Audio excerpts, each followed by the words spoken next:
Welcome to Mash Talk, Mashable's weekly Google Plus Hangout, where we talk about what's happening in the tech world. I'm Christina Warren, Mashable's senior tech analyst, and this week, we got to talk about it. WTF Apple is basically what it's all coming down to. There's just been a ton of Apple news happening around. There's the Apple Car. There's new Apple Watch rumors. There's this massive 17,000-word profile in the New Yorker of Johnny Ive. There's so much happening, so much about Apple. The Apple Watch is only 2 months away. We figure now is as good of time as any to just sit back and talk about it. So today I am joined, as always, by Pete Patchell, our senior tech editor, our tech editor. Hey, Pete, how are you?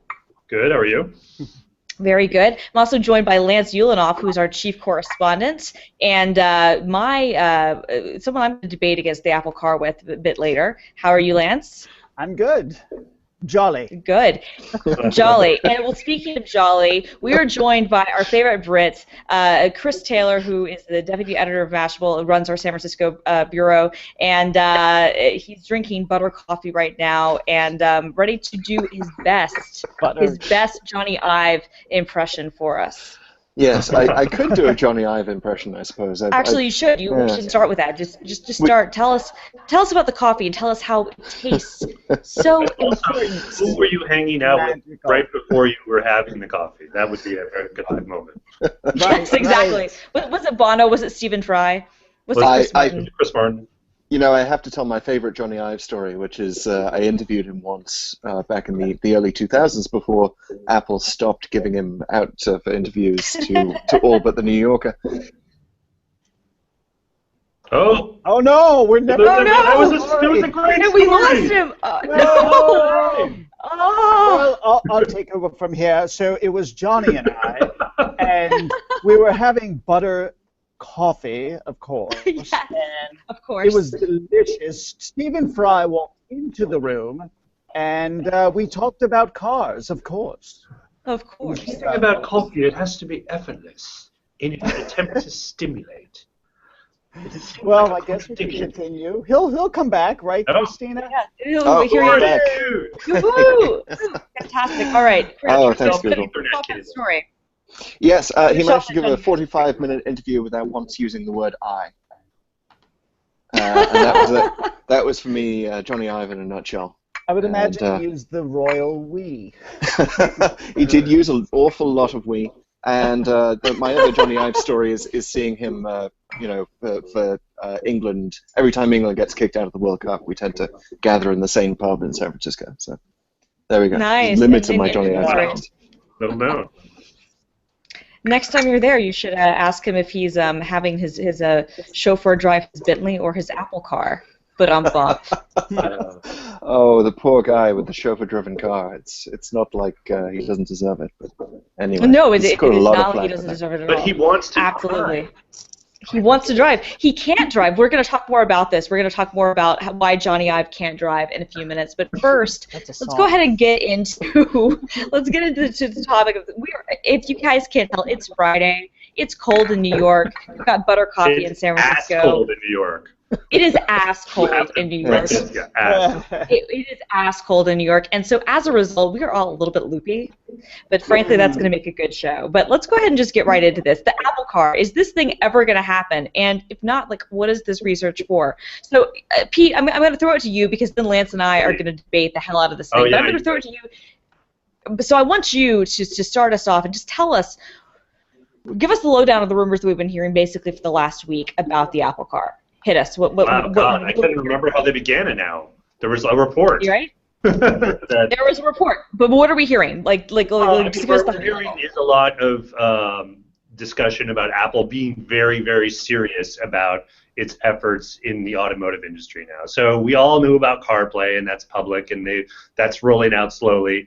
But this goes far beyond that. The report, whatever you want to call it, one of them said they've hired up to about 1,000 people for this particular project, which is, not as much as a car company, but is much more than you would think they would need if it was only just about CarPlay. So, a lot of other publications looked into it. There is a lot of chatter, shall we say, as you sort of astutely put in your piece. There is too much smoke here for this to be nothing. There is a fire going on. What exactly is at the end of that smoke? I think that's pretty vague depending on how you're looking at it. But a lot of people are saying Apple actually is interested in in building a car, and the latest one from Bloomberg is that it's actually going to be on the road potentially by 2020. For those 5 more of us years of the ribbon mill. For those of us who are still going like it's 2015 already, that's only 5 years away, which is pretty ambitious if it actually really is a car, honestly. So this is where we're at now. There's many layers to this. I liked how you sort of picked apart it in your piece. I'll let you get to that, Christina. But what we know is their ambitions in the car world go beyond CarPlay, possibly far beyond CarPlay. That is pretty much a given, I think, given all this. Whether that endpoint is a car, driverless, battery operated, or otherwise, I know both of you have some strong opinions that I'd love to. Yes. So before Lance and I get into it, I just want to grab, Chris Taylor's opinions real quick. Chris, you're a car guy, aren't you, Chris? I drive. I've recently started leasing a Mazda CX-5, which is a beautiful car, but it's sort of the epitome of high-tech cars at the moment, and it still can't connect very well via Bluetooth to my phone. I mean, it's, the results are beautiful once it does, but I'm always sitting in there for 5 minutes. This is an industry that want really... the Apple car. I want an Apple car desperately. I mean, Lance, the one thing I didn't agree with in your great analysis on this earlier in the week is that it really is an industry that needs disrupting. Seriously. I mean, having tried out the latest and greatest cars, they feel so 20th century in their technology. But it is being disrupted. It's already being disrupted. It's being feel like moderately disrupted by Tesla. You know what, moderately. What's funny, Chris, is I happen to own a Mazda 6. Uh-huh. So my experience with, and I wrote all about it. I consider it, as you do, at the sort of cutting edge. Has all of this sort of self-aware stuff, auto sensing, Bluetooth connectivity. And when I get into my car, I often listen to podcasts in my car. And when I get into my car, if I've started listening to a podcast in there, I get out, I get back in, it immediately connects back to it. Mm-hmm. It immediately starts playing it. But it won't connect to the phone. I mean, it won't connect to the audio part of the phone until it's, synced to your contacts, until it's made this. When I first, the initial setup, I think, could be smoother, but I've actually done it more than once because when I upgraded my phone, I had to redo it, and it wasn't bad at all. I think that, to be fair to a company like Mazda, that's something that's maybe a little outside of their control and maybe has a little bit to do with somebody like Apple, the way in which they want you to connect to it. But I don't feel that, but also I'm slightly defending my own piece here, but I don't feel as if all of the cars are stuck in the 20th century. I think that we are in truly a transition period because you're seeing very rapidly these cars are getting so much more intelligent. When you're driving, and Chris, if you've driven this new Mazda around at all, I'm sure you've had this situation where you're on the 101 or something and you hear a beep before you know that somebody is in your blind spot. Yes, that is an awesome thing. Also, it beeps when you get close to the median. Because it thinks that's a car as well, but we'll give it that. But at the same time, it doesn't do things like when I'm out of fuel or approaching empty, there's no audio cue. I get a tiny little light on my dashboard, and that's the kind of thing that Apple can totally disrupt. Cars are increasingly about that sort of thing, especially as we get into an electric car era.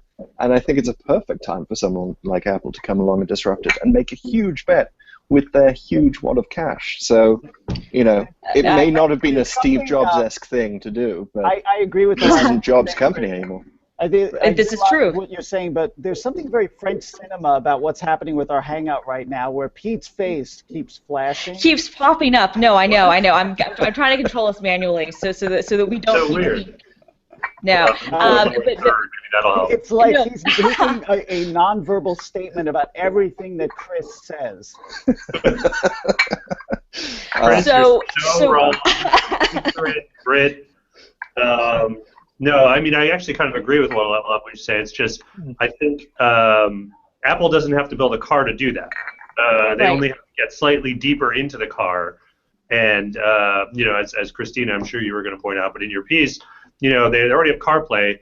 Going a level deeper into the car OS, which is mainly, QNX and a little bit of Microsoft these days, I mean, that seems like the next logical step here. And that's probably what a lot of this smoke is leading to, that they want to sort of design the key OS and maybe some key hardware components, but doing a whole car, I mean, that, as Lance very acutely picked apart, I mean, that just seems absurd. Right. It does and it doesn't. So let's actually kind of get into this, Lance, right now. So Lance and I both wrote two kind of competing pieces this week, and I think Chris Taylor is going to be writing a piece that basically sits in the middle between us both because he cannot choose. Yes, exactly, Lance. We're fighting. So I wrote a piece on Saturday called "Why an Apple Car Would Make Sense," and the genesis of that idea was actually I was trying to convince myself when I heard the rumors. I was like, okay, in what universe would an Apple car actually make sense? And I kind of did an okay job, I think, kind of convincing myself that this could be something they could actually getting into. Well, Lance, as is wont to do, he's like, I liked your story, but I will eat my hat if Apple designs a car. And so he wrote a competing piece, which is also a great read, I have to say, really good stuff from Lance. 6 reasons why Apple is not building a car. So we thought it'd be fun, Chris and Pete are actually probably the two correct people here because they're taking the moderate view where they're like, this would be great, and maybe they do it this way. But I think Lance and I think we should just go head to head, and I'm going to take the pro position. I'm going to take the position that they are absolutely building a car. Lance, I would like you to take the position where they're absolutely not building a car, and let's duke it out. I will give you the floor and let you give your opening argument. Why is Apple absolutely not building a car? And then I'll respond. All right. I sit here kind of stunned and overwhelmed by the number of stories, the amount of chatter, the almost gullibility of the entire world, the tech community, who have just taken this on face value. It's like feeling, and everybody's blindfolded, feeling an elephant and telling people it's a tree. That they're really they want they want it to be true, but a car is so fundamentally different from my perspective than anything else Apple has ever done. The sheer scale of these products, the way in which they're manufactured. One of the things I pointed out is the number of parts in a car. And I had actually come across this information because I was working on a story about 3D printed cars, and I think it was it might have been the 3D printed car I drove in, which has 50, 60 parts, something like that. The average manufactured car has between 5,000 and 6,000 parts. Now, the way in which Apple produces hardware is with partners, but in a very tightly controlled manner. They wield a tremendous amount of influence. They get things built exactly how they want them. So it's not a matter of, let me get this and retrofit my product to make it work. Apple specs the stuff out. Whether or not they have ever actually fabricated their own A8 chip, they're having someone build it to spec, right? Right. To spec. That is not the world in which the auto manufacturers live. They will have that with the body. They will have that, within the manufacturer. Say they're building an engine, they'll have that with the way in which the engine's put together. But still, they're sourcing parts. The companies in Detroit and others that are dealing with these auto manufacturers are sourcing them all of these parts, from the tires to the rims to the springs to the spark plugs. This is a world, I believe, that is really rather foreign to Apple. I think there's that. We talk about Okay. We'll stop there, and I'm going to respond to that first. All right. So I hear what you're saying, and I definitely agree that on the face of it, it does seem like the press might be a little bit gullible here. I would point out, first of all, that to me it seems like this is the most controlled leak of all time, because what's about to happen? When Apple's about to release the Apple Watch, then everybody's going to be wondering, well, what's next, Apple? What's your next product? How can we prevent the stock from going down even further? Because Apple is doomed after the Apple Watch, because Apple is always doomed. So what happens is that their best friends in the media, Bloomberg, the Wall Street Journal, the Financial Times, Bloomberg again, come out with these stories that, ooh, no, there's this car division happening, and all this stuff is happening. There's 1,000 people working on this project. Don't worry, you guys, Apple is not doomed. That's part number one. Well, number two, and you know what else that would do as a strategic leak is it would get Tesla scared. If there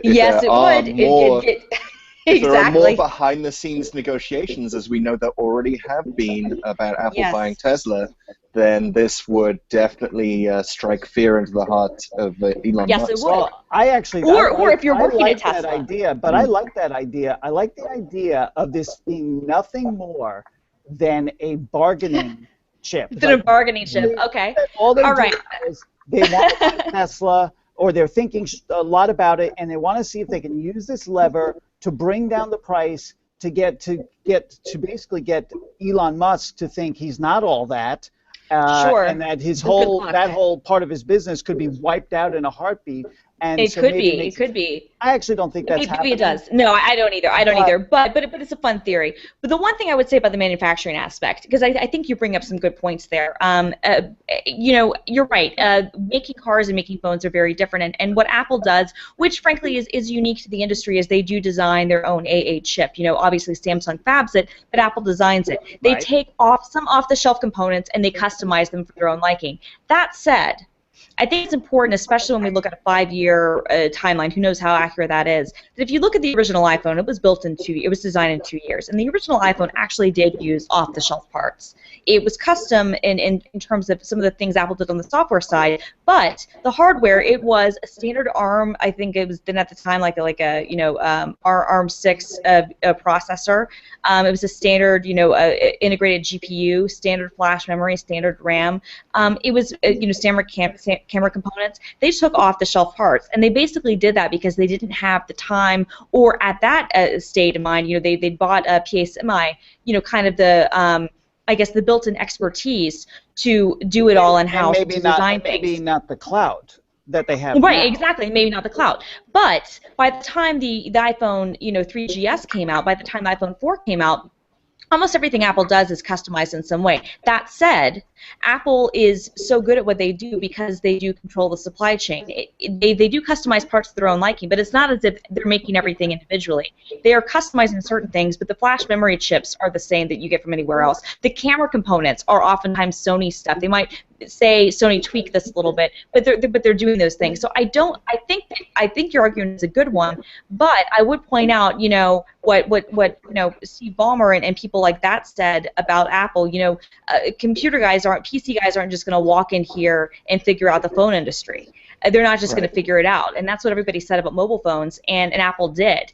I wouldn't discount the fact that they have the opportunity, especially if we can get to a point where engines are more commoditized and it really does become about the internal guts of the car and some other things, where Apple is able to say, you know what, we can take our fantastic design prowess, our fantastic, way that we handle, what was the term I'm looking for?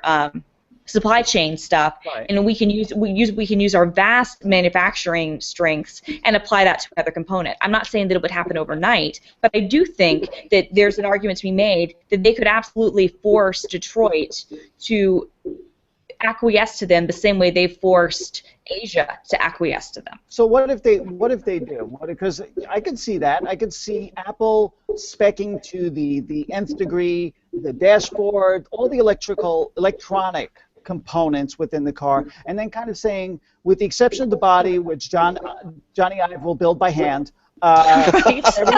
With Mark Newson. Right. Everything else will be off the shelf, sort of supplied. But then they have to sell the darn thing. And selling a car, it's not like selling a phone or a tablet. It's just not. That's true. I mean, But Apple products sell themselves. They Oh, do. I was going to say, have you ever not bought a anymore. Tesla? Have you ever been to the? But talk about how you buy a Tesla. Tesla, right now there's a waiting list a mile long. Obviously, Tesla has problems in terms of Yeah, keeping up with supply and demand. But buying a Tesla is very much like buying an I Apple. think the An waiting. Apple. You go into a store. See, a Tesla is not an everybody product yet. It's priced too high to be that. It Uh, is, but it's trying to. But it has that same allure of a first gen Apple product. And it will yes, get there but with the next Tesla car. well, It yes, won't be an option. forever. Apple's going to come out with the world's most expensive electric car. Nobody can afford. And they're going to have to work like crazy to sell it because you don't buy a car online and have it delivered to your house. You get in it, you test drive it, Yes. you sit. Yes. Yes. I would love that. I, Oh my goodness. I am. Well, I, but you guys, think about it. Look at all of the car dealerships and that have kind of gone under, and the fact that people are like having a hard time selling cars. Do you think Apple would be able to rent space on the cheap? Oh my God, I know what Radio Shack can do. They can just become like an Apple. That's exactly what's going to Car happen. dealership. Car Or show. actually just no car dealer's shack. going to give them space on their show floor. These pissant little Radio Shack stores that are empty now are not going to be the right I'm joking place about Radio Shack. I'm to joking about sell Radio it. Shack, obviously. But no, you're right. Maybe dealers will, maybe they won't. I mean, dealers are going through their own troubles, as we saw with what happened, in 2008. Dealers might not have a choice. I mean, frankly, they're really pissed about Tesla not wanting to have the traditional dealer relationship. That's right. Apple has the clout who could frankly come in and go, actually, you know what, you guys, we can just buy the space around you and take all your business. And Tesla is actually fighting all these battles already, which is rather Right, convenient I was if going to Apple say. comes in. I was going to say, this is the great thing. Pete and I were talking about this the other day. Lance, you brought up the fact that Apple doesn't like to lobby for the different things that are happening with self-driving cars, and that's a great point. But Google's already doing their bidding for them. I mean, that's the genius part about Apple. Talk a little bit about that, Pete. Come in. Well, we've touched on this already. I mean, yeah, this is why I also don't think that the Apple buying Tesla thing is going to really happen, even though, there's obviously been murmurs, and there did make some sense. It's that Apple is perfectly content for Tesla and Google to, basically do the heavy lifting in these areas and sit back and then, make its play, whatever that will be. And it'll obviously be, I think, a play that grows. I mean, we're seeing CarPlay now. Then I think we're going to see the fruits of this sort of OS level integration. And then honestly, in the long term, I even though I don't think an Apple car is happening by 2020, in the long term, to quote Steve Jobs, the future is long. An Apple car, I think, is definitely a possibility, particularly when everything becomes driverless. Yes. Or at least a good chunk of stuff becomes driverless because, and this is where I see sort of the whole strategic vision here. It's kind of like, once you have a driverless car, what is driving then? It's just Right. time. You're in a space. If we're ever passengers, I'm sure we're always on our phones, on our laptops. So you envision this kind of work, play / entertainment space is suddenly what the car is, and of course Apple has a stake in that. Just as they have a stake in the living room right now, or any place where you have your digital self is relevant.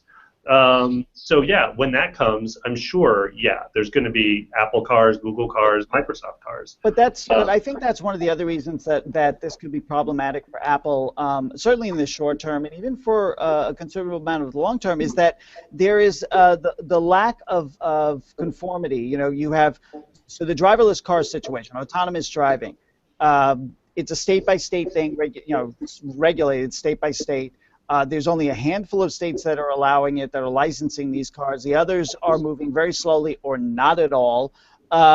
You have, on the electric car side, you have a handful of you have some supercharging stations for Tesla, but mostly you have areas where there are these slower charging stations. So you don't have this kind of ubiquity of experience that Apple is used to walking into, where everybody plays music, everybody makes calls. There's one network, there's broadly one network for phone calling, and obviously we have different carriers. What is attractive to them about the auto industry, aside from the fact that we do spend so much time driving, but what is the attractiveness of these sort of bleeding edges of the the auto industry that Apple would really want to get into it. I mean, well, I would disagree on one point on that. Like the regulatory aspect, while true, and things are moving slowly, there is so much more support and sort of a assumed inevitability about driverless cars than I've seen in. The only comparable thing I have now is like drones, where there is much skepticism, well justified, about whether that's actually ever going to happen. With driverless cars, I feel totally the opposite, that it's like everyone sort of knows that this is 10, 20, 30 years from now, that is the future. It's going to be Minority Report, and it's just a matter of getting there. Yeah, I totally agree. Oh my goodness. Go on, Chris. Go on, Chris. That's the perfect response, Lance. Perfect response. Taylor, tell us what you're thinking. Did we lose Chris? Yeah, we lost Chris. We lost Chris. And he was just in agreement with me too. You know. It's all that butter coffee. It is all that butter coffee. It's all that butter coffee. No, you know, look, I mean, this is obviously going to be a story we're going to be talking about for the next 5 years, at least, because the rumors are just starting now. This is not going to go away until Apple definitively confirms or denies that they're doing something or nothing with this. And obviously, we don't comment on rumors or speculation. And by the way, it's a little harder to hide than your average iPhone component, so I think we might get a few more leaks. Do you notice? I think so. Do you notice, though, Christina, what we've stopped talking about because of this? Yes. The Apple Watch. Well, not even the Apple Watch. Apple TV, remember that? Oh, building a television set. Where the F is my Apple television set? Now everybody's like, I want my car. Everybody. Yeah, so now they're going to talk about, for the next 5 years, we'll talk about a car that will never arrive. I mean, Gene Munster is going to ask about the car on every call instead of the Apple TV. Right. Our friend Alan Danzis in the chat, he said, what's going to come out first, the TV or the car? At this point, Alan, I'm actually putting my money on the car. One thing that I mentioned, Apple HoloLens is next. Please, they have so many patents for headgear. But one thing I did mention in my post is that there is a similarity between these two categories, in that I feel like Apple took a long, hard look at television and said, this is not a hardware category we really want to be in. There's no tremendous benefit to us. We can do this a better way. And I would argue that they'll take a long, hard look at cars and go, no. I think that's exactly what's happening. I think, so I'll give you 6 words that make me think that the Apple is actually sincere in everything we've read in these reports. And those 6 words are, Tim Cook has $115 billion. Yeah, I was going to say, they've got enough money to disrupt. Absolutely. And passing that, so Tim Cook, the one thing we know about him, he loves the environment. He's very, very sincere about making Apple as carbon neutral as possible. If he thinks that he has a chance of saving the world by making us all driving electric cars, saving the world and making $1 billion a day. Yeah, and of course you would invest at least $1 billion in that. Why wouldn't you? And I'm sure that what is happening right now, somewhere in a secret garage on the Infinite Loop campus, is they are taking a Tesla apart. They are reverse engineering it. They are costing out the price of each part, and they're figuring out, how... Do you know what they found? Chris, do you know what they found when they took it apart? What was that? It's a Horcrux. They found a piece of Elon Musk's soul in it. I wouldn't doubt it.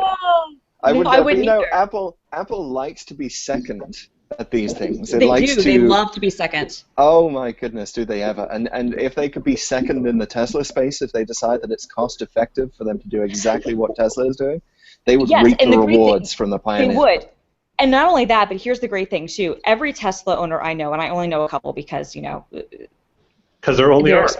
Well, it's true, but I know a few people who have Teslas, and they're all like diehard Apple fanboys, and these are people who, in a second, who love their Teslas and are always talking about how great their Teslas are. If an Apple car really became a reality, in a second, they would dump that car so fast to get the Apple car, you would not even be able to put it there. So not only are they second, but they're second to their people. So even all the early adopters, if everybody's like, oh well, if you've already bought the electric car, you won't get the Apple car. All contraire. All contraire. I will say I've actually been talking to a lot of Tesla owners for a story I'm working on, and they're not all that kind of person. There's one who is so much a prototypical luxury car buyer. I don't think she would think for a second about buying an Apple car. You know, she's not an Apple fanboy or girl. She's basically just somebody who thought that it fit in that Yeah. tier. Yeah, and until they have a dealership that looks like a Burberry store, because Angela Ahrendts will design it, and it will be the most luxurious, most amazing experience you've ever had. Just look, I'm just saying, Magical. Magical. All right. Well, we got to stop talking about the Apple Car for a little bit and talk about the one product that we know is actually going to be coming out. No, I know look, you guys, we've got 5 years. We've got 5 years to talk about Oh, this. we're like, talking seriously. for 5 years? Okay, let me We say are. that. Look, Apple Car look, talk for 5 years. Apple Car talk for 5 years. Seriously. I think we have to put the brakes on this part of the conversation. Oh, Hey. that's a left turn. That's a left turn. All right, I'm even flagging know you everyone guys. over for this. Everybody. I want out. I want out of this car. No, but no, we do need to actually talk about the product that is real, that we do know is coming out, and it'll be out like a month. And it'll be out like it's almost March, you guys, which means the Apple Watch is going to be out in April. They didn't say when in April, probably the end of April, but it'll be out like in 2 months, presumably. So this week. Pete, give us a kind of a breakdown of some of the additional Apple Watch rumor mongering things that happened. What's going on? Well, the Apple Watch is coming, but the word on the street is that maybe it wasn't quite what the original vision intended. So one of the rumors, actually, I think both of them were from the Journal, but I mean, one of them said the original plan for the Apple Watch to have was this Uber health sensor medical device, and for whatever reason, a lot of the sensors didn't work, possibly because when you had hairy arms, the sensors. So they scaled back the plans for that, and now more conventional sensors. I don't put a lot of stock in this one. I don't either. No, it doesn't make any sense. Apple has certainly cornered sort of the hardware supplier market on a lot of things. For medical sensors, I don't get that sense that there was any plan to leapfrog the entire industry somehow by sheer force of brand, that could come out with features that don't yet exist in other wearables. I mean, all wearables, that track steps, track heart rate, they're each other, and they just differ in terms of like user experience and certain ways they implement these features. So that was kind of a long shot that Apple was going to like have this Uber health device somehow anyway.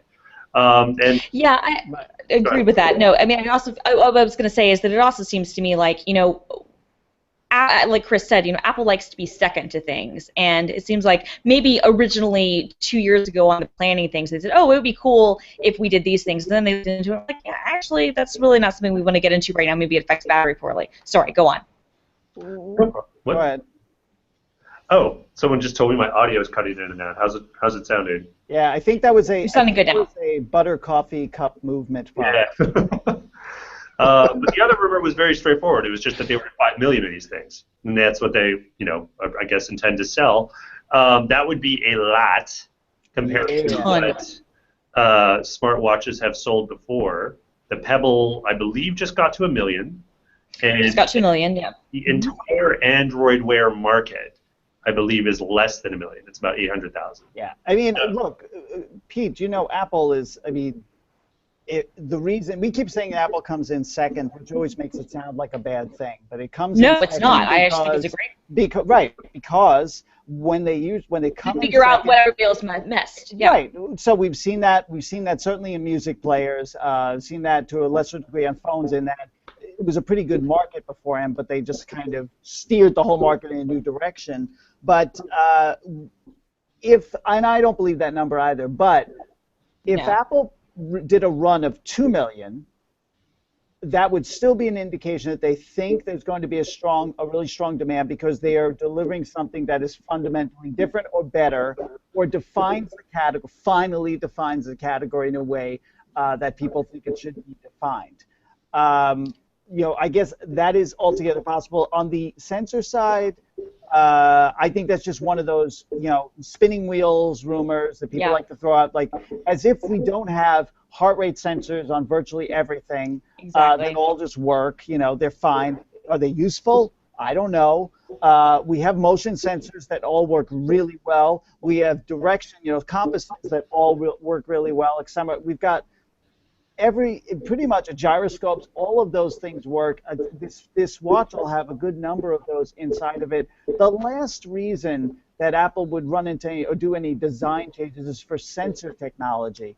I would think that the hardest work they'd be doing right up to the last minute is working on battery life, ensuring that all the sensors within it and every bit of the OS in it, everything that works in it is eating as little power as possible and only when needed in order to fulfill the promise of a full day of battery life.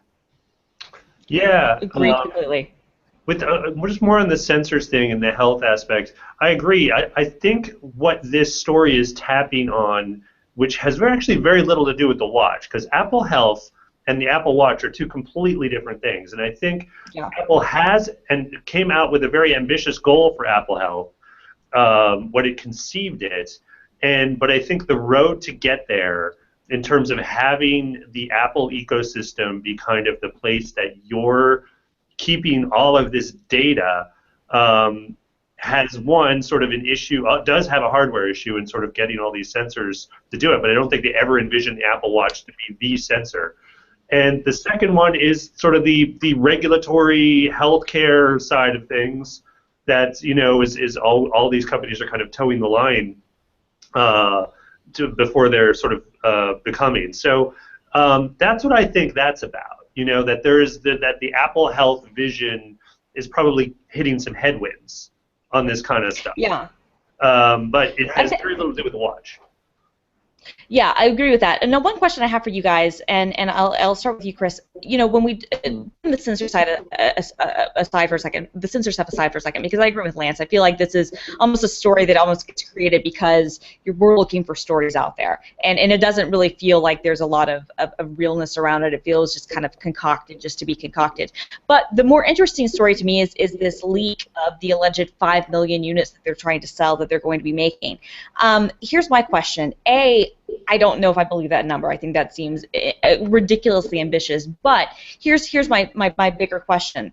The fact that this figure has been leaked, does this now create the expectation that if Apple does not sell 5 million of these things in the first year, that they have somehow failed? Does this leak somehow now create the market expectation that this is what they should have, regardless of its connection to reality? What do you think, Chris? I think well, first of all, I think that we're going to see wrist shavers in every Apple store by the end of the year, so that the sensors can definitely pick up your heartbeat. Secondly, I think it does the opposite, actually. I think the report of 5 billion actually creates an air of inevitability around that number. I mean, we all know what is going to happen this year, starting probably at the end of April, definitely picking up in May through June, in sort of concentric circles coming out from Silicon Valley and New York and other major urban centers. There will be this great tidal wave of people proselytizing for the Apple Watch, showing you their Apple Watch. I mean, I'm stealing myself. I do not intend to buy one myself. I'm going to wait for the second you're getting one immediately. You're getting I'm not going to do it. See, this is why I have to steal myself. You're such a liar. You're such a liar, Chris. You're going to have one by the time when I see you in June for WWDC. When I see you in June for WWDC, you're going to have one. It's in the story. Christina, you're going to have one, Chris. Isn't it funny to talk to people who will say, because I have run into people like this, they're like, first they'll say, this Apple Watch, I don't even know if it's going to be successful. And they're like, it's like, what does it do? And like, do we really even need it? And then there'll be like a pause, and they'll go, oh, but I'm getting one. When is it out? It'll be, but when is it going to come out? How much is it again? I'm honestly not getting one. We can bet money on this. We can bet money on this by the end of the year. Oh, no, let's bet him. You're such a liar. Chris, we're betting you a cup of butter coffee each. Okay, you're right. Such a liar, I Taylor. waited till the iPhone 3GS to join the Please. iPhone bandwagon. All it's gonna need is a Darth Vader voice app on it. And Chris will be like, I'm there. All it's gonna need is official Star Wars sanctioned. J.J. Abrams is Johnny Ive's smartwatch. Well, It's you see, exactly you guys, it. That's all it needs. you have proved exactly why I need to steel myself against the wave of peer pressure that is going to happen. And this conversation is going to be replicated around the country and around Yes, the it is. world. And it is going to be the status symbol of the year, regardless of how good a tech item is. It is, regardless of how good the reviews are. You're I think right. 5 We're million all going to might be able to even prove 5 million might be it. understating the fact of what they're going to sell. I mean, But yeah, if they can create a thing, Apple Watch FOMO, I mean, that's going to be, that could be unstoppable. yeah, I think it will be. I think that there is inevitability around every Apple product at the moment, whatever industry they care to enter. And it would be smarter to wait for the second or the third version, but we just of course it would be. Of course, I mean, look, just like the Apple, my joke with the Apple car is, okay, I want one, but I'm going to wait for the second edition because I don't want Apple Maps to drive me off a cliff. Yes. No, but you're right. No, but I mean, obviously the second generation Apple Watch will be better. But no, I think you're right. And that's a really great point. This kind of feels inevitable. Let's just go around the panel real quick because we're about to start talking. Speaking of the Apple Watch, we're about to start talking about Johnny Ive, our favorite person. But Pete, you're getting an Apple Watch on launch day, right? Launch day? No, I don't know. Look at the lines. I mean, well, I'll probably order online. Yes, I'll get an Apple Watch. I'm in. Even though the world has slowly moved away from wearing these things, and that was kind of considered a good thing, I've been wearing this Android Wear Watch long enough, and finally found one with decent battery life. And I like the notifications. I'm good, and I've got an iPhone, so it's like, why wouldn't I get the Apple Watch? And Lance, of course, I'm curious. Lance, I know you are. I know you love your Pebble, but you're totally getting an Apple Watch. I mean, I wear this Pebble Steel almost every single day. If the Apple Watch can be as effective, I wish I know they've said it's a day of battery life, and Christina, as well as I do, we get like 4 to 5 days of battery life out of the Pebble's great. Yeah, Pebble's. The Apple Watch saying a day makes me think, oh shoot, it's gonna be like 18 hours. Well, I've got to remember, I have to remember to plug it in, and so but there's a sexiness there. I am certainly intrigued. I was one of a few people back when they launched it who had an opportunity to hold in his hand the gold. You're out of those. Well, Chris saw it too, so you guys have both seen it. So yeah, you saw the gold. Yeah. Yeah, I mean, I held that thing, and that was pretty hot. It was heavy too, but it was pretty hot. I have to say. Worth 10 grand? Worth 10? Is it worth 10 large? I'm not sure many things are worth 10 large. Better come with an Apple car if it costs that much. Oh, right. No. You know what it is? You add a little water, it turns into an Apple car. There you go. Yeah, it's an Inspector Gadget thing. You just press the button. Awesome. Go Gadget Apple Car. No, I love it. I love it. So, and I'm telling you right now, Taylor, you are obviously I'm buying one. I'm not only am I an Apple whore, but I'm a brand whore in general. And anything that can make me look more like a douchebag on the street and have the status symbol thing, I'm all about. But most importantly, if I can get a Burberry or a Kate Spade band for it, I'm like so there. You don't even know. But Taylor, you're gonna have one. When I see you next time, you're gonna have one, and it's not even funny. I'm gonna embrace the FOMO. I really am. No. I'm gonna ease into it. I'm gonna enjoy it for the couple of years that I will avoid buying an Apple Watch. No, because it's gonna become inevitable. I did it with the iPhone. I'm telling you, I did it. I avoided the iPhone. I avoided the iPhone 3G, and then I plunged in 2 years later.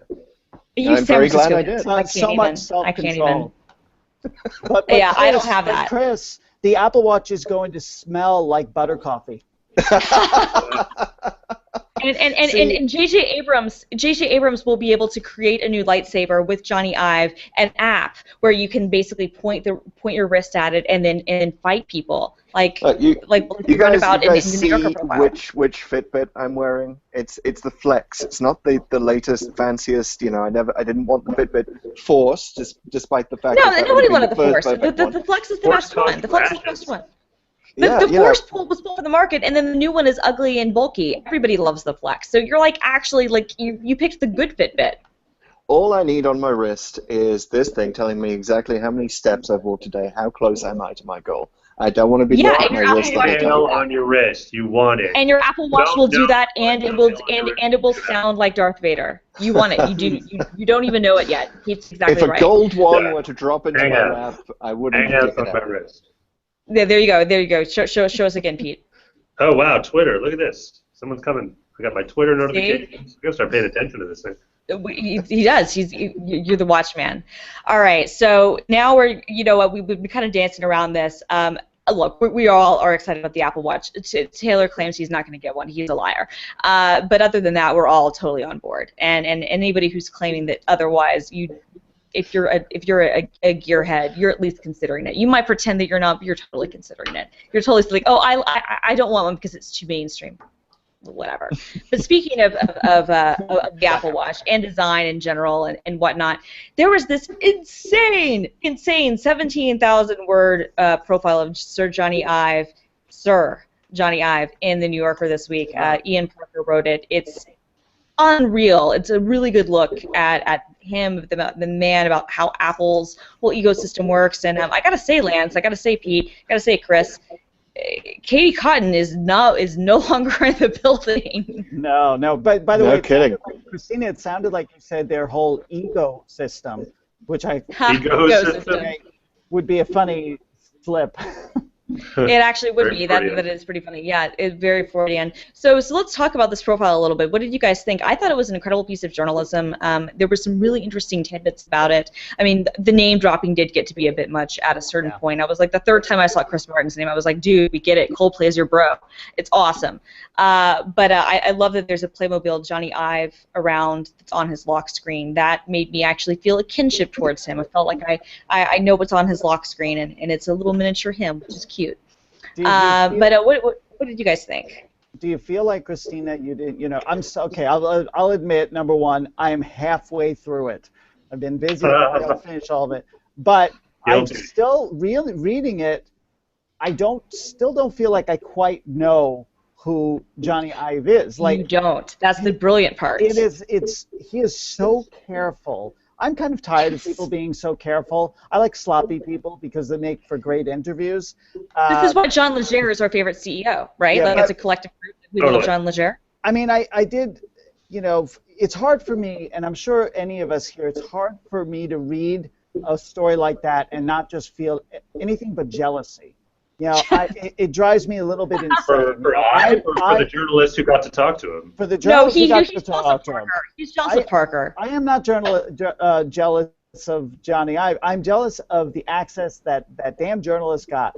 Because that is the kind of access you dream about. Being in the room, not even necessarily talking to Ive, because really, he says so little. But the things that the stuff that the journalist was glimpsing, fantastic. whether it was in a book or something. By the way, what was it called? The airbug? Yeah, airbug in the pad. Yes. Yeah, I cannot stop thinking about that, and I believe that after we are done here, we should all sit down and come up with a story of 10 things the airbug could be. Yes. It's a nano I'm with you. robot, an Apple nano robot that gives you it goes in Wi-Fi. your bloodstream. It goes in your bloodstream. See, that's getting to the When you put on the Apple Watch, it actually gets right into your veins. I think you're right though. I mean, no, go ahead. Go on, Pete. No, I just thought the profile was a good. What it helped me sort of understand is sort of Apple post Jobs, which Ive and others have obviously the leaders have risen up, and Ive's influence has grown. Obviously he was put in charge of software a couple of years ago, but he's also stepped up and has basically, he knows that his tastes will change the lives of millions of people, and his, and he can influence the company, and so you're kind of seeing this. He's, I think a good part of the rumors we've just been talking about in the actual product of the Apple Watch. We're talking about them because of Ive. A large part of it is due to Ive's influence and what he wants to do, and where he thinks he can make a difference. Whereas before, we might not have even ever seen a watch or a car if it was under Jobs. I mean, we can speculate, who knows, but they don't feel like Jobsian things. But in reading that piece, I got a sense of like, oh, I kind of get why Apple's doing this stuff. Right. Has his tastes, his influences, and the ways he thinks he can influence things, and where Apple should be extending itself, and it's doing it. And well, very well. No, I mean, I don't know about you guys. What do you think about this, Chris? I got the sense, and obviously this has been bandied about before, but never to this level, and obviously the access Ian Parker had, and he was a great journalist. I wasn't really jealous because I was just in awe so much. I mean, obviously I wish I would have access, but he did such a great job that he didn't waste the opportunity. I think a lot of us felt like Walter Isaacson might have wasted the opportunity a little bit. Some people's response to, the Steve Jobs biography was that maybe somebody who was more in touch with the company and the culture would have had a different take on things, but I didn't get that sense from Parker. But I get the sense, Chris, that very much so that Johnny Ive is the cultural center and the cultural soul of Apple. He's very much taken that Steve Jobs role wholly and completely, and I think the Apple Watch is a great example of that. Having covered the company for a long time, having interviewed both Jobs and Ive, what do you think about that? And do you think that is, what do you think that means for Apple going forward, and how that makes them a different company going forward? Well, I couldn't be more proud of Sir Jonathan of Cupertino, my countryman, and the level of attention that he's getting. I think it's wonderful. I hope it doesn't go to his head. It doesn't sound like it is. He's still the guy who spends 12-hour days in that design room obsessing over a curve or, the sheen of a particular metal. And that's great. I mean, I have to say, I have to echo Lance about the piece. I'm so glad he admitted he's only halfway through it. I have to say, TLDR, I think that it was 17,000 words and it could have been 7,000. For all the revelations were in it. And Ive is such a careful interview. I mean, I mentioned earlier that the piece I did for Time Magazine, in which he refused to refer to himself. I mean, he's so extraordinarily careful that the only part of this interview that was where he went even slightly off message were when he said and yeah. I can't remember what it was in response to, but it was. Oh, that was about how much he hated the bulk. He hates the fact that the camera on the iPhone 6 is not flush. Right. He, just like the rest of us, hates that camera is just like that. And yeah. And also when he went off cuff was when he badmouthed Motorola, but of course Ian Parker didn't mention Motorola's name, but Motorola knew that they were talking smack about him, and they're like, you guys make too much money and your products are overpriced. I doubt I've mentioned Motorola's name either. I mean, he's so extraordinarily careful that, I'm sure he flagellated himself for the and yeah on the flash camera. I mean, Apple is so extraordinarily tightly controlled and so adept at media manipulation. You mentioned Katie Cotton. We should explain that she used to rule Apple PR with an iron fist.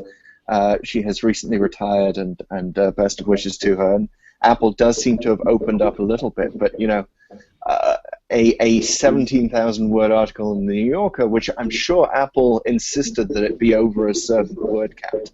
They are not above doing stuff like that. I mean, I have to say there were times in Time Magazine where I was offered certain exclusives, but only if we put Steve Jobs on the cover. And that we'd already had one incident in which that happened, and we got some blowback for it. So unfortunately, I did not get the exclusive on the iTunes store, which I'm still bummed about to this day. But I did get Who put him on the cover? Who put him on the cover instead? Who put him on the cover? Newsweek. Who got the exclusive? Who eventually got it? I think we eventually kicked it to Fortune, and they took the heat for putting Steve on the cover because he would demand that sort of thing. But at least it stayed in the Time family. That's good. Yes, it did. And I'm surprised that Apple didn't insist that there be a beautifully drawn portrait of Jonathan Ive on the cover of the New Yorker. Although it is interesting, right? Because the Apple Watch debuted in Vogue, right? Wasn't it on the cover of China Vogue? And now, of course, they have the New Yorker thing. So I guess Condé is their current publishing house of choice. And they're definitely was it on Stealth or something too? What's that? That the Apple Watch was on some Yeah, Victoria's Secret Self magazine, a cover shot. Yeah. Yeah. Yeah, the model Maybe was the wearing second it. one though, so maybe it doesn't really count. It was Yeah. the Well, second one. So yeah, they're clearly trying to pitch it as the luxury, the must-have luxury item, the thing that is going to the ultimate accessory. You know, this is clearly part of that campaign, and I've spent thousands and thousands of words lovingly talking about the curves and the sheen and the shine and all of the rest of it only enhances its reputation. Yes. I mean, you know, if you get the intelligentsia of the readers of the New Yorker to start wearing Apple Watches, you know, then it sort of filters down. I think that's clearly the strategy that's at work here. Save the cheerleader, save the world. You know what was a more interesting part of that story for me was Laureen. Yes. Powell. She was great. Her comments were. I got a better sense of her than I did out of Ive, if I'm being honest. Yeah, she sounded like a free spirit. She came off that way. She was like this blood in the story. Like life would switch to her. You're like, oh. And she would also be reacting to things that Johnny had said. Which I thought was a brilliant way to write it, and I'm glad she was a part of it, because she's, you know, to me, one of the more fascinating people in recent technology history, just because of how close she was to Jobs and how little we really know about her. Because even though she's intensely private, she doesn't seem like she's intensely locked down. No. I mean, she seems like a real person. I mean, you know, her commentary it was sweet. It was funny. She was spoke very well of him. And you're right. But it was weird in the sense that I think you were right. You know, Lance, that you still don't know who this guy is. I certainly felt that way. I felt like just the few comments she gave, I was like, oh, I have a better sense of who she is, and she seems like a really great person. Yeah. All right, well, we're going to go around the room for final thoughts on the Apple Card, the Apple Watch, Johnny Ive, and any other random Apple stuff that we can all think about. I'm going to start, you know, it's crazy Apple Week, and it's just not going to end. I think we're going to see something in the automotive space. I don't know if it's going to be a car or if it's just going to be the guts of a car. Maybe they team up with Mercedes or Volkswagen or Tesla or who knows. But I feel like there's too much fire there. I want the Apple Watch. And I want really more than an Apple Watch. I want a Playmobil Johnny Ive. Pete Patchell, let's go to you. What are your final thoughts for the week? Well, Apple Car, not going to happen for like 10 years, but I'll get it when it's out. I mean, has CarPlay even really shipped yet? I mean, I've not even really seen it. You know, it's like we're still. It's shipped, but it's janky. It's totally the Motorola rocker of the situation. It's totally janky as all get out. And like, who wants Apple Maps anyway? So like on their car. It's true. It's true. So you know, I don't have a ton of thoughts about that, just because I think I'm mainly on Lance's side. I'm like, this isn't happening. Whatever's happening is not happening soon. But I'm certain that, you know, in the long term, they're of course interested in the car. The Apple Watch, you know, I'm gonna get one, but I'm pro smartwatch. I'm pro wearables. I really think the world is kind of meh on wearables. I mean, this is the year wearables kind of finally face reality, because it's, you know, it's still a growth market. But I mean, the total market, the Apple Watch, I think it's going to be kind of a disappointment. The 5 million, you know, I just don't see it. You know, as good as it may be. And we don't even know if it's that good. I mean, Lance has held one, but I mean, you know, there've been no review, so we'll see. Johnny Ive, like I say, he's Apple. I mean, Tim Cook, you know, he's cool, he's important, but I mean, if something were ever to happen to him, I mean, there's a reason he doesn't drive, you know, and it's not because he can't. Like, no, it's because he almost killed himself. He almost killed himself, and they're like, no, yeah, exactly. Yeah. So yeah, he's in bubble wrap in the back of a Bentley.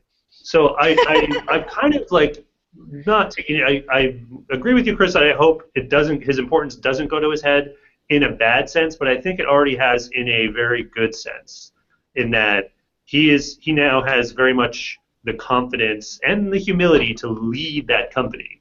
You know, he's shy, he doesn't appear at public events, but he's really leading them, more than I in a way that I'm not 100% sold on, and we'll sort of see what happens this year with the watch. But I mean, that's what kind of that piece told me, that it's like, okay, IVE is Apple now, and let's see what happens. Anyway, Chris, let's go to you over there in sunny California. Well, I think what this week has proved is that our homeboys at Apple here, we're very proud of them in the Bay Area. They've once again proved that they dominate the world, not just in being the most valuable company, but in being the creating the most valuable conversation. And just the buzz around the merest hint of the possibility of an Apple car has proved that again and again in the last week. And I think what's become increasingly clear to me is this is a company that we've invested all of our hopes in. It's the Barack Obama of the tech world. Oh my God, it's so hope and change. And we, this is why it's hard to write about this, because it's hard to divorce one's own desire for an Apple car from the potential reality of if there actually is going to be one. I desperately hope that there is. I think the car space is absolutely ripe for disruption. But I think at this early stage, 5 years out from even the first Apple car rolling off the production line, if latest, again, I think strategically leaked reports are to be believed, R&D is indistinguishable at this stage from between what it would look like if they were just investigating building a car and if they were actually building a car, right? We're not going to know for years if this is reality. It could be another Apple TV, or it could change the world. We really hope it is. We really, really, really need more tech companies to be like Apple, though, to be so obsessively focused on design and focused on the consumer experience the way that Sir Jonathan Ive is. You can't imagine a 17,000 word profile in the New Yorker of anyone at Google, right? That's true. I don't know, maybe Mr. Page, I don't know, but I doubt he would ever do that. But there's no one figure in the Google X team, and we saw the disaster of Google Glass because not enough Ive-like attention was put into it, and obviously I've dealt with that as well. But I hope that the lesson of this week is, come on, rest of the tech world, be like Apple. Let us get excited about you and invest all our hopes into you. Invest all of our hopes in Apple. I love it. Lance, we're going to end with you, buddy. What do you think? Here's your Apple car. There you go. You get an Fantastic. Apple car for the rest of your little show, but the reality is you're not getting an Apple car. Okay. I think this has been just an amazing week for the level of rumors. The next one should be that Apple is building an artificial heart. I think that it is spot on that Apple is very interested in the auto industry, wants to understand it deeply so it can deliver products that serve it better, that integrate better, that make it a sort of a part of the experience, but not the experience. That is my belief. I am really excited for the advent of Apple Watch. I am so curious about how the public will receive it. I think all the rumors we're hearing right now are most likely planted by their competitors that are trying to cause a little bit of disruption there. But it is probably, if you want to think about Apple's biggest question mark for 2015, it is whether or not the Apple Watch will succeed. I could not agree more, and I think that, the great part about Apple is there's always more to say, and we will be talking about them, of course, in the future weeks here on MASH Talk. For Chris Taylor, Pete Patchell, and Lance Ulanoff, I'm Christina Warren. Join us next time on MASH Talk, and let us know what you think about this in the comments. We've got an audio version of this going up on SoundCloud. Let us know your thoughts going forward, and I think next week we're going to be talking Mobile World Congress, but we will keep you abreast of all the latest Apple stuff. And as Lance says, here is the Apple car. So this is the Apple car, guys. This is it. Take care. Looks awesome. I want to drive